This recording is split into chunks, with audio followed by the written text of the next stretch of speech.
to Shanmugam IAS Academy. This is the Hindu News Analysis for the date 3rd and 4th of October 2021. Let's go into the analysis. The first article for the day is Search for Tiger 2023 continues. So T23 அப்படிங்கிறது it's a tiger-ஓட designation, அதோட name.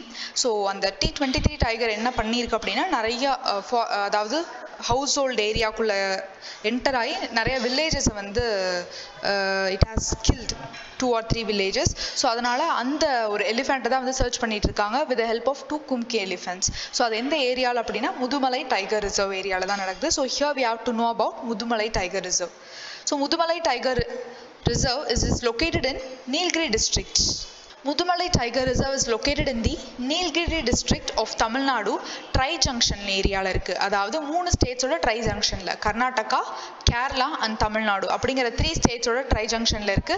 It is a part of Nilgiri Biosphere Reserve, first biosphere reserve in India, along with Wayanad Wildlife Sanctuary in Kerala in the west and Bandipur National Park in Karnataka in the north and Murkurthi National Park and Silent Valley National Park in the south. So the name Mudumalai அப்படினா the ancient hill range அப்படின்னு அர்த்தம். Indeed, it is as old as 65 million years when the Western Ghats were formed. So இதில் என்னென்ன flora and fauna இருக்கும் அப்படின்னு பார்க்கலாம். So the reserve has tall grasses commonly referred to as the elephant grasses அப்படின்னு சொல்லுவாங்க. Bamboo of the giant variety, next valuable timber species like teak, rosewood, இது எல்லாமே வந்து அந்த ரீஜனில் வந்து இருக்கும். There are several species of endemic flora, அதாவது அங்கே இருக்க நேட்டிவ் பிளான்ஸும் வந்து இருக்கும் அப்படின்னு சொல்லியிருக்காங்க. ஃபானா என்னன்னு பார்த்தோம்னா tiger and Asian elephant, other species include Indian gaur, spotted deer, common langur, Malabar giant squirrel, wild dog, jungle cat among others. So என்னென்ன birds பார்த்தோம்னா reserve has got a variety of more than 260 species of birds வந்து அங்கே இருக்கும். 8% of bird species found in India are recorded in Mudumalai. So இந்தியாவில் இருக்க 8% of the bird species வந்து முதுமலையில் மட்டும் இருக்குது அப்படின்னு சொல்லியிருக்காங்க. ஸோ இதில் ரேர் பேர்ட்ஸும் இருக்கும் like Malabar grey hornbill, Malabar pied hornbill, Malabar லாஃபிங் த்ரஷ் அமாங் அதர்ஸ். ஸோ இதெல்லாமே வந்து அங்கே இருக்க bird varieties. So next article is gaming disorder increases during pandemic. அதாவது இந்த கோவிட் டைமில் பிகாஸ் எல்லா சில்ட்ரனும் வீட்டிலே இருந்தனால gaming disorder, game addiction especially among children வந்து அதாவது பிலோ 18 வந்து ரொம்ப அதிகமாயிடுச்சு. ஸோ சவுத் கொரியா தான் இதில் வந்து ஃபர்ஸ்ட்ல இருக்காங்க, செகண்ட் வந்து இந்தியா வந்து இருக்காங்க. India is the most number of gamers after South Korea அப்படின்னு வந்து சொல்லியிருக்காங்க. ஆல் இண்டியா கேமிங் ஃபெடரேஷன் இவங்க என்ன சொல்லியிருக்காங்கன்னா India's online gaming industry is expected to be worth 15,500 crore by 2023 அப்படின்னு சொல்லியிருக்காங்க. 2019 சர்வே யார் பண்ணியிருக்கா அப்படின்னா யூஎஸ் பேஸ்ட் லைம்லைட் நெட்வொர்க்ஸ் என்ன சொல்லியிருக்காங்கன்னா India has the second largest number of gamers after South Korea. And WHO world health organisation வந்து gaming டிசார்டரை 2018 ஒரு மென்டல் டிசார்டராகவே வந்து என்ன பண்ணியிருக்காங்க டெசிக்னேட் பண்ணியிருக்காங்க. ஸோ லாஸ்ட் மந்த் வந்து சைனா வந்து பார்த்தீங்கன்னா பிலோ 18 இயர்ஸ்க்கு கம்மியாக இருக்க எல்லாருமே வீக்லி 3 hours மட்டும்தான் ஆன்லைன் கேம்ஸ் வந்து விளையாடணும், அதுவும் வந்து ஸ்பெசிஃபைட் டைம்ஸில் மட்டும்தான். ஸோ இதுக்கு வந்து ஒரு இண்டஸ்ட்ரியவே என்ன பண்ணியிருக்காங்க ஒரு ரெஸ்பான்சிபிள் எடுத்துக்க சொல்லியிருக்காங்க. அண்ட் நம்மளோட லீகல் மூவ், அதாவது இந்தியாவில் என்ன லீகல் மூவ் இருக்குது இதை பற்றி அப்படின்னா ரீசெண்டாக வந்து ஒரு சில லாஸ் வந்து பாஸ் பண்ணாங்க சதர்ன் ஸ்டேட்ஸ்லாம் ஆன்லைன் கேம்ஸ் வந்து பேன் பண்ண சொல்லி, such as rummy, poker or even fantasy sports which offer prize money or financial stakes. So இப்போ ரம்மிலாம் நம்ம ஆன்லைன் கேம்ஸ் விளையாடணும் அப்படின்னா இட்ஸ் a kind of ஒரு கேம்பிளிங் மாதிரி தான். ஸோ அதெல்லாம் வந்து பேன் பண்ணியிருக்காங்க, நிறைய லீகல் ஸ்டெப்ஸ் வந்து எடுத்திருக்காங்க. அண்ட் இந்த கேமிங் அடிக்ஷன்னால physical problem, social problems, emotional damage நடக்குது, impairing sleep, appetites, careers and social lives, இது எல்லாமே வந்து அஃபெக்ட் ஆகுது ஒரு பீப்புளுக்கு, ஒரு பர்சனுக்கு அப்படின்னு வந்து சொல்லியிருக்காங்க. So next is the pandemic grip ஈசஸ். So எங்கே அப்படின்னா கேரளாவில் இந்த பீச் வந்து கேரளாவில் புதுவை பீச் இன் கொச்சின். ஸோ அங்கே வந்து பேண்டமிக்னால நிறைய ரெஸ்ட்ரிக்ஷன்ஸ் இருந்து இப்போ வந்து அதை ரிலாக்ஸ் பண்ணியிருக்கதா சொல்லியிருக்காங்க. ஸோ அது வந்து ஒரு அந்த பீச் தான் வந்து இப்போ நியூஸில் வந்திருக்கு. ஸோ புதுவை பீச் எங்கே இருக்குன்னா கொச்சி கேரளாவில் வந்து இருக்கு. Next is the DRI pursuing leads on heroin case. So directorate of revenue intelligence வந்து பார்த்தீங்கன்னா நேற்று ஒரு 3000 kg ஆஃப் ஹெராயின் வந்து குஜராத்தில் முந்த்ரா அப்படிங்கிற போர்ட்லேருந்து கண்டுபிடிச்சிருக்காங்க. ஸோ இதில் வந்து நிறைய பேர் வந்து அரெஸ்ட் பண்ணியிருக்காங்க, லீகலாக வந்து நிறைய கேள்வி கேட்டுட்ருக்காங்க. இதை வந்து நம்ம பார்த்தோம் நியூஸ்லேயே. ஸோ முத்ரா போர்ட் எங்கே இருக்குன்னா குஜராத்தில் இருக்குது. ஸோ இது எங்கேருந்து வந்திருக்கலாம் அப்படின்னு வந்து நினைக்கிறாங்க அப்படின்னா ஆப்கானிஸ்தான்லேருந்து வரக்கதா சான்சஸ் இருக்குது. அதாவது அங்கே ஒரு போர்ட்டும் வந்து மென்ஷன் பண்ணியிருக்காங்க, பந்தர் அபாஸ் போர்ட். அது எங்கே இருக்குன்னா ஆப்கானிஸ்தானில் இருக்குது. ஸோ அந்த போர்ட்டையும் வந்து இதில் மென்ஷன் பண்ணியிருக்காங்க. And here we have to know about directorate revenue intelligence. இது வந்து ஒரு அபெக்ஸ், அதாவது டாப்பில் இருக்க ஆன்டி ஸ்மக்லிங் ஏஜென்சி இந்தியாவிலேயே, working under the central board of indirect taxes and customs, ministry of finance. அவங்களுக்கு கீழே தான் அவங்க ஒர்க் பண்ணியிருக்காங்க. இவங்க என்ன டாஸ்க் வந்து என்ன டாஸ்க் இவங்களுக்கு அப்படின்னு பார்த்தா, detecting and curbing the smuggling of contraband including drug trafficking, illicit international trade in wildlife and environmentally sensitive items, as well as combating commercial frauds related to international trade and evasion of customs duty. So இந்த எல்லா பிரச்சனைகளையும் அவங்க வந்து interfere ஆவாங்க. Illegal drug டிராஃபிக்கிங்காக இருக்கட்டும், illegal wild life ட்ரேடாக இருக்கட்டும், இல்லை ஏதாவது என்விரான்மெண்டல் ரிலேட்டடாக சென்சிட்டிவ் ஐட்டம் ஸ்மகிள் பண்ணுறதா இருக்கட்டும். ஸோ இது எல்லாத்துலேயுமே வந்து அவங்க இன்டர்ஃபியர் ஆவாங்க. And DRI has also been designated as the lead agency. யாருக்குன்னா anti smuggling national coordination centre. அவங்களுக்கும் வந்து DRI தான் வந்து லீட் ஏஜென்சி அப்படின்னு சொல்லியிருக்காங்க. இது எப்போ கான்ஸ்டிடியூட் பண்ணாங்க அப்படின்னா 4th December 1957 தான் வந்து கான்ஸ்டிடியூட் பண்ணியிருக்காங்க. So DRI is very important from the prelims point of view. And next is the no info on 2018 plan to collect the OBC data. அதாவது அதர் பேக்வர்ட் கேஸ்ட், அந்த caste details வந்து collect பண்ண சொன்னாங்க. But government முடியாது, because அது ரொம்ப டீடியஸான process, complex process அப்படின்னு சொல்லிட்டாங்க. ஸோ இது வந்து RTI, அதாவது ரைட் டு இன்ஃபர்மேஷன் ஆக்டுக்கு கீழே ஒரு காமன் மேன் வந்து கேட்டிருக்காங்க ரெஜிஸ்ட்ரார் ஜெனரல் ஆஃப் இந்தியா கிட்ட. பிகாஸ் அவர் தான் வந்து சென்சஸ்க்கான ஒரு ஹெட், சென்சஸ் கலெக்ட் பண்ணுறதுக்கான ஹெட் வந்து ரெஜிஸ்ட்ரார் ஜெனரல் ஆஃப் இந்தியா. அவருக்கு கீழே தான் வந்து எல்லாமே நடக்கும். ஸோ இப்போ வந்து கேஸ்ட் சென்சஸ் வந்து பார்த்தீங்கன்னா இது வரைக்கும் எடுத்ததே இல்லையான்னு கேட்டால், இண்டிபெண்டன்ஸ்க்கு அப்புறம் அது வந்து எடுக்கல. பிஃபோர் இண்டிபெண்டன்ஸ் வந்து எடுத்திருக்காங்க. ஸோ 1951 தான் நம்மளோட ஃபர்ஸ்ட் சென்சஸ் வந்து எடுத்தாங்க. ஸோ 1951 2011 வரைக்கும் வந்து பார்த்தோம்னா கேஸ்ட் சென்சஸ் வந்து ஷெட்யூல்டு கேஸ்ட், ஷெட்யூல்டு ட்ரைப்ஸ்க்கு மட்டும் தான் எடுத்திருக்காங்க. பட் அதர் கேஸ்ட்டுக்கு வந்து எடுக்கல அப்படின்னு வந்து சொல்லியிருக்காங்க. பட் அன்டில் 1931 வரைக்குமே கேஸ்ட் ரிலேட்டட் சென்சஸ் வந்து எடுத்திருக்காங்க. பட் 1941 கேஸ்ட் ரிலேட்டட் சென்சஸ் எடுத்தாங்க, பட் வந்து அதை ரிலீஸ் பண்ணல. ஸோ கேஸ்ட் சென்சஸ் வந்து ஆஃப்டர் இண்டிபெண்டன்ஸ் இல்லாதனால ஓபிசிஸ் எவ்வளோ இருக்காங்க அப்படிங்கிறது அக்யூரேட் டீட்டெயில் வந்து நம்மளுக்கு தெரியலை. ஃபர்ஸ்ட் இந்த மண்டல் கமிஷனில் தான் என்ன பண்ணியிருக்காங்க அப்படின்னா கேஸ்ட் சென்சஸ் பற்றி ரிலீஸ் பண்ணாங்க. பிகாஸ் வந்து மண்டல் கமிஷன் வந்து எதுக்காக அப்படின்னா 27% வந்து ஓபிசிஸ்க்கு ரிசர்வேஷன் கொடுக்கலாம் அப்படின்னு சொன்னவங்க தான் மண்டல் கமிஷன். ஸோ அந்த பர்பஸ்க்காக அப்போ வந்து கேஸ்டில் ஓபிசிஸ் எவ்வளோ இருக்காங்க அப்படின்னு வந்து அவங்க சொன்னாங்க. ஸோ 52% வந்து ஓபிசிஸ் இருக்காங்க இந்தியாவில் அமாங் தி அதர் கேஸ்ட் அப்படின்னு வந்து அவங்க சர்ச் பண்ணி சொல்லியிருந்தாங்க. ஸோ கேஸ்ட் சென்சஸ் இருந்தா அப்படின்னா யாரெல்லாம் மார்ஜினலைஸ்ட், அவங்க என்ன ஆக்குபேஷன் பண்ணுறாங்க அப்படிங்கிற எல்லா டீட்டெயில்ஸும் நம்ம தெரிஞ்சுக்கலாம். அண்ட் இது வந்து ரொம்ப யூஸ்ஃபுல்லாக இருக்கும். எதுக்காக அப்படின்னா நம்மளோட டேட்டா பாலிசிக்கு, ஏதாவது பாலிசி வந்து ரிலேட்டடாக இவங்களுக்கு ரிலேட்டடாக ஏதாவது மேக் பண்ணணும் அப்படின்னா அதுக்கு ரொம்ப ஈஸியாக இருக்கும். ஏதாவது ஜுடிஷியல் கேசஸ் ஏதாவது சால்வ் பண்ணணும், ஒரு ஜஸ்டிஸ் கொடுக்கணும், ஜட்ஜ்மெண்ட் கொடுக்கணும்னா இந்த இன்ஃபர்மேஷன் இருந்தால் இன்னமும் அவங்களுக்கு கொஞ்சம் யூஸ்ஃபுல்லாக இருக்கும். இந்த கேஸ்ட் ரிஜிடிட்டிஸ் வந்து இதுலேருந்து கிரியேட் ஆகாது, கண்டிப்பாக வந்து அது வைப் அவுட் ஆயிரும் அப்படின்னு வந்து சொல்லியிருக்காங்க. ஸோ கேஸ்ட் சென்சஸ் வந்து கண்டிப்பாக யூஸ்ஃபுல்லாக தான் இருக்கும் அப்படின்னு சொல்லியிருக்காங்க. Next is the Supreme Court to hear plea on oxygen shortage.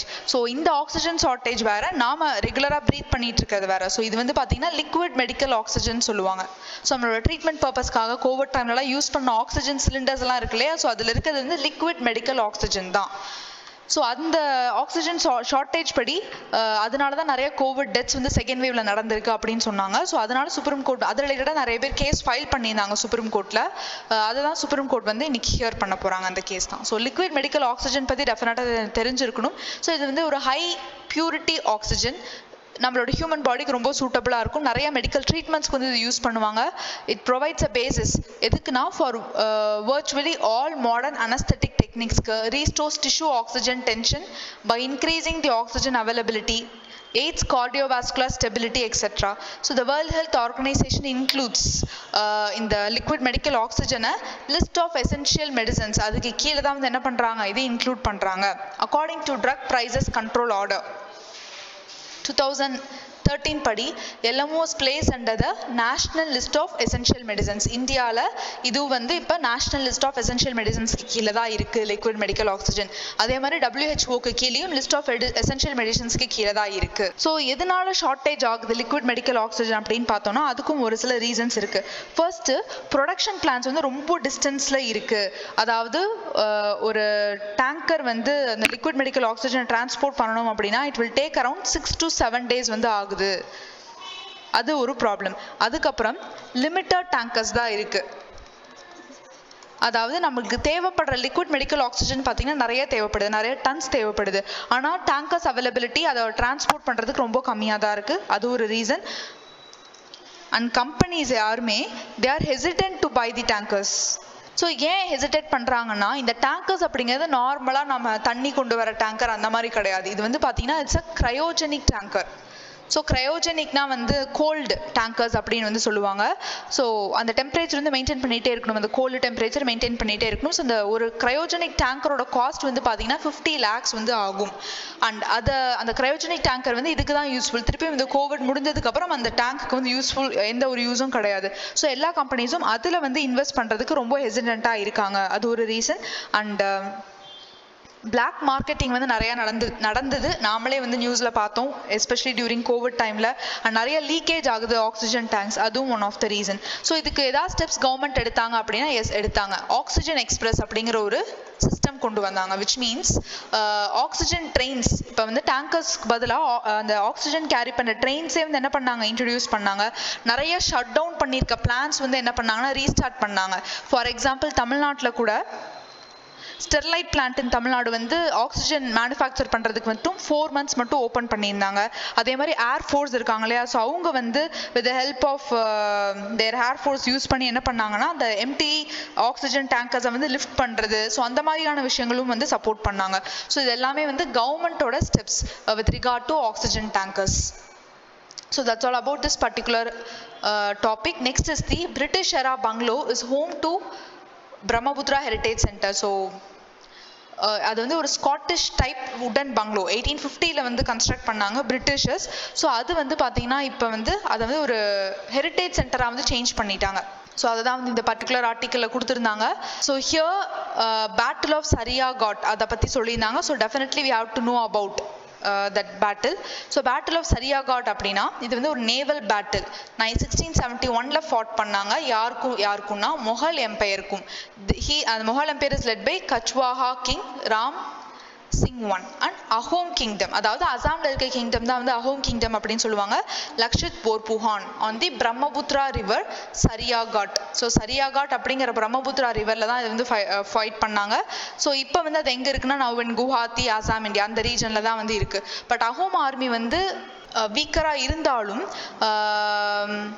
defeated the Mughal army. Ahom army வந்து வின் பண்ணிட்டாங்க அந்த பேட்டில் அப்படின்னு சொல்லியிருக்காங்க. பிகாஸ் பை அந்த டெரைன் வந்து ப்ராப்பராக யூஸ் பண்ணுறதா இருக்கும், நல்லா டிப்ளமேட்டிக் ஸ்கில்ஸ் யூஸ் பண்ணி, கொரில்லா டாக்டிக்ஸ் யூஸ் பண்ணி, சைக்காலஜிக்கல் வார்ஃபேர், மிலிட்ரி இன்டெலிஜென்ஸ் இது எல்லாத்தையும் யூஸ் பண்ணி ஸ்ட்ராங்காக இருந்த முகல் எம்பையரே வந்து என்ன பண்ணிட்டாங்க, அவங்க டிஃபீட் பண்ணிட்டாங்க. ஸோ இந்த பேட்டில் ஆஃப் சரியாகாட் தான் முகல் எம்பரரோட last step to extend their empire into the Assam. So அதுக்கப்புறம் எந்த ஒரு ஸ்டெப்புமே வந்து முகல் எம்பையர் எடுக்கல ஆசாம்குள்ளே வந்து என்டர் ஆகிறதுக்கு அப்படின்னு சொல்லியிருக்காங்க. That's why battle of Saraighat is very important. Next is about 7 out of 106 names suggested as High Court judges cleared so far. Chief Justice of India. So Chief Justice of India வந்து நம்ம சொல்லிட்டே இருக்காரு, high கோர்ட்ல இருக்க judges vacancies எல்லாமே வந்து சீக்கிரமா solve பண்ணணும். சுப்ரீம் கோர்ட்ல இருக்கிறதெல்லாம் சால்வ் பண்ணிட்டாங்க, இப்போ ஹை கோர்ட்ல இருக்கிறதும் நம்ம சீக்கிரமா வந்து சால்வ் பண்ணணும். பிகாஸ் கேசஸ் பெண்டிங்கா இருக்கிறது நிறைய இருக்கு அப்படிங்கிற மாதிரி சொல்லியிருக்காங்க. ஸோ இது எப்படி செலக்ட் பண்ணுவாங்க ஹை கோர்ட் ஜட்ஜஸ் அப்படின்னா, it is also with help of collegium system. So நம்ம ஆல்ரெடி இந்த first judges case, second judges case, third judges case அதெல்லாமே வந்து பார்த்துருக்கோம். ஃபைனலி இந்த தேர்ட் ஜட்ஜஸ் கேஸில் என்ன சொன்னாங்கன்னா கொலீஜியம் சிஸ்டம் அப்படிங்கிற ஒன்று இன்ட்ரடியூஸ் பண்ணாங்க.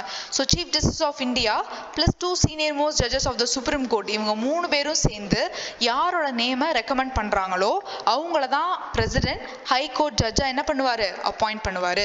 ஸோ இதுதான் வந்து collegium system. Next is the future proofing Lanka மங்கையர் ஹெரிட்டேஜ். ஸோ லங்காஸ் அண்ட் மங்கையர்ஸ் அவங்களாம் யாருன்னா தேர் ஹெரிடிட்டரி மியூசிஷியன்ஸ். எங்கே இருக்காங்கன்னா வெஸ்டர்ன் ராஜஸ்தான் அந்த ரீஜனில் தான் வந்து இருக்காங்க. So especially Langas and Manganiyars வந்து முஸ்லிம் கம்யூனிட்டியை சேர்ந்தவங்க. Hereditary communities of Muslim musicians residing mostly in the western Rajasthan oda Jaisalmer and Barmer districts la irupanga and India la mattum illa Pakistan la irukanga Tharparkar and Sangar district in Sindh. So இந்த ரெண்டு ரீஜன்லயுமே வந்து இருக்கிறதா வந்து சொல்லியிருக்காங்க and இவங்க அந்த COVID-19 டைம்ல ரொம்பவே அஃபெக்ட் ஆயிருக்கிறதாவும் இந்த நியூஸ்ல வந்து வந்திருக்கு. ஸோ தார் டெசர்ட்டோட கல்ச்சுரல் லேண்ட்ஸ்கேப்ல இவங்க ஒரு இம்பார்ட்டன்ட் ரோல் வந்து பிளே பண்றாங்க அப்படிங்கிறதும் வந்து இதுல சொல்லியிருக்காங்க. ஸோ இந்த லங்காஸ் அண்ட் மங்கையர்ஸ் பத்தி எங்க இருக்காங்கன்னா அவங்க ராஜஸ்தான் வெஸ்டர்ன் ராஜஸ்தான் அந்த ஏரியால தான் வந்து இருக்காங்க அண்ட் இவங்க வந்து இந்தியாவில் மட்டும் இல்ல பாகிஸ்தான்லயும் வந்து சிந்த் ஏரியால வந்து இருக்காங்க அண்ட் இவங்க முஸ்லிம் ஹெரிடிட்டரியை சார்ந்தவங்க. 5 crore houses given water connections under Jal Jeevan Mission covered 1.25 lakh villages since 2019 அப்படி நம்மளோட பிரைம் மினிஸ்டர் வந்து சொல்லியிருக்காரு. ஸோ ஜல் ஜீவன் மிஷன் வந்து பார்த்தீங்கன்னா ஒரு பர்சனுக்கு ஒரு நாளைக்கு ரூரல் ஹவுஸ் ஹோல்டில் 55 liters ஆஃப் வாட்டர் வந்து ப்ரொவைட் பண்ணுறாங்க through functional household tap connection. அதாவது வீட்டுக்கே வந்து தண்ணி கொண்டு வருது அந்த டேப் கனெக்ஷன் மூலமாக வந்து வாட்டர் வந்து கொடுப்பாங்க பை 2024 கீழே. இது எந்த மினிஸ்ட்ரிக்கு கீழே வருதுன்னா மினிஸ்ட்ரி ஆஃப் ஜல் சக்தி அதுக்கு கீழே தான் வருது. அண்ட் இதில் இருக்க ப்ரொவிஷன்ஸ் வந்து என்னன்னா ஃபர்ஸ்ட் வந்து ப்ரியாரிட்டைஸ் பண்ணணும் யாருக்கெல்லாம் அந்த டேப் கனெக்ஷன்ஸ் கொடுக்கலாம் ஃபெசிலிட்டி கொடுக்கலாம் அப்படின்ட்டு. ரொம்ப குவாலிட்டி அஃபெக்டடாக இருக்க ஏரியாஸ் ட்ரவுட் போன் ஏரியாஸில் டெசர்ட் ஏரியாஸில் அண்ட் சன்சாட் ஆதர்ஷ் கிராம் யோஜனா இருக்கிற வில்லேஜஸ்லாம் ஃபர்ஸ்ட் கொடுங்க அப்படின்னு சொல்லியிருக்காங்க. அதுக்கப்புறம் வந்து schools anganwadi centres Gram Panchayat buildings health centres wellness centres community buildings இங்கெல்லாம் கொடுக்குறதா சொல்லியிருக்காங்க. ஸோ டெக்னாலஜிக்கல் இன்டர்வென்ஷன்ஸ் வந்து டெஃபினட்டா இருக்கும். எதுக்காகனா கண்டாமினன்ஸ் வந்து ரிமூவ் பண்றதுக்கு where the quality of water is an issue. And இதோட இம்ப்ளிமெண்டேஷன் பார்த்தீங்கன்னா இது வந்து ஒரு கம்யூனிட்டி பேஸ்ட் அப்ரோச். இதில் வந்து இன்ஃபர்மேஷன் எஜுகேஷன் கம்யூனிகேஷன் இது எல்லாமே வந்து இதில் இன்க்ளூட் பண்ணுவாங்க as a key component of the mission. So அதுதான் வந்து இதோட implementation. So Jal Jeevan mission looks to create Jan Andolan for water through by making it everyone's priority. And இதோட ஃபண்ட் ஷேரிங் பார்த்தீங்கன்னா இது வந்து ஒரு சென்ட்ரலி ஸ்பான்சர்ட் ஸ்கீம் தான் 100% சென்ட்ரலோட ஃபண்டிங் வந்து கிடையாது. சென்ட்ரல் ஸ்டேட்ஸ் வந்து பார்த்தீங்கன்னா 90:10 வந்து கொடுக்குறாங்க. ஹிமாலயன் அந்த நார்த் ஈஸ்டர்ன் ஸ்டேட்ஸ் பார்த்தீங்கன்னா 50:50 கொடுக்குறாங்க. அண்ட் 100% வந்து சென்ட்ரல் கவர்மெண்ட் வந்து யூனியன் டெரிட்டரிஸ்க்கு 100% ஃபண்டிங் வந்து கொடுத்துட்றாங்க. So next is this is the last article for the day. A tiny plant that can digest low density plastic sheets. So ஒரு tiny plant அது என்ன பிளான்ட்னா அது வந்து ஒரு algal variety மைக்ரோஸ்கோப் யூஸ் பண்ணி மட்டும் தான் அதை நம்ம பார்க்க முடியும். ஸோ அதோட நேம் வந்து யூரோனிமா ஆஃப்ரிக்கம் பார்ச். ஸோ எங்கெங்க இருக்கும் காமனானா ஏஷியா யூரோப் அண்ட் ஆஃப்ரிக்கால தான் லைட் மைக்ரோஸ்கோப் யூஸ் பண்ணி நம்மளால பார்க்க முடியும்னு சொல்லியிருக்காங்க. ஸோ இது வந்து பார்த்தீங்க அப்படின்னா இது வந்து ஒன்ஸ் வந்து லோ டென்சிட்டி பிளாஸ்டிக்கை காலனைஸ் பண்ணுச்சு அப்படின்னா யூஸ்வலி பிளாஸ்டிக்ஸ் வந்து ஈஸியாக டீக்ரேட் ஆகாது. பட் இந்த லோ டென்சிட்டி பாலிஎத்திலின் எஸ்பெஷலி அதை வந்து காலனைஸ் பண்ணுச்சு அப்படின்னா அந்த லோ டென்சிட்டி பாலிஎத்திலினை வந்து என்ன பண்ணிருமா டிஸ்இன்டகிரேட் பண்ணிருமா டீக்ரேட் பண்ணிடுது அப்படின்னு வந்து சொல்லியிருக்காங்க. அதுக்கான கெப்பாசிட்டி இந்த ஒரு ஆல்கல் வெரைட்டிக்கு இருக்கு. ஸோ தட் இது வந்து நம்ம என்ன பண்ணிடலாம் பிளாஸ்டிக் பொல்யூஷனை மினிமைஸ் பண்றதுக்கு இது ஒரு டெக்னிக்காக வந்து யூஸ் பண்ணலாம் அப்படின்னு சொல்லியிருக்காங்க. Because as per the central pollution control board அவங்களோட ஆனுவல் ரிப்போர்ட் 2011-12 பார்த்தீங்கன்னா plastic waste generated in a year வந்து 5.6 மில்லியன் மெட்ரிக் டன்ஸ் அப்படின்னு சொல்லியிருக்காங்க. 60% ஆஃப் த பிளாஸ்டிக் வேஸ்ட் வந்து இந்தியாவில் வந்து கலெக்ட் பண்றாங்க. கலெக்ட் பண்ணி ரீசைக்கிள் பண்றது பாத்தீங்கன்னா 100%ல 60% தான் வந்து கலெக்ட் பண்ணி ரீசைக்கிள் பண்றதா சொல்லியிருக்காங்க. அண்ட் மெட்ரோ ஏரியாஸ்ல மட்டும் 21.2% ஆஃப் த டோட்டல் வேஸ்ட் வந்து கலெக்ட் பண்றாங்க அப்படிங்கிற மாதிரி சொல்லியிருக்காங்க. ஸோ பிளாஸ்டிக் பொல்யூஷன் வந்து ஒன் ஆஃப் தி இம்பார்ட்டன்ட் மெனேஸ் இந்தியாவில்.